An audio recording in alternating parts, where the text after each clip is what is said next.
nothing. They want to kill me. They want to kill me. এরা আমাদের প্রাণে মারতে চায়। মেরে দিক, আমার মৃতদেহ উদ্ধার হোক এখান থেকে, কিন্তু আমি জায়গা ছেড়ে যাব না। আমি সঞ্জুর বৃদ্ধ বাবা মাকে এই অবস্থায় ছেড়ে যাব না যতক্ষণ না ফোর্স এসে রিকভার করবে।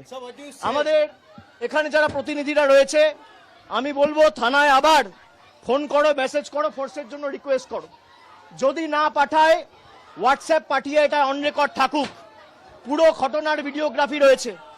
আমি হাইকোর্টের দৃষ্টি আকর্ষণ করছি, আমি রাজ্যপালের দৃষ্টি আকর্ষণ করছি।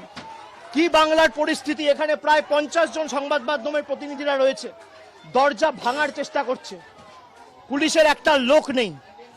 কি পরিস্থিতি হয়েছে আপনারা দেখুন। I will definitely move to court. আমি শিফট করছি।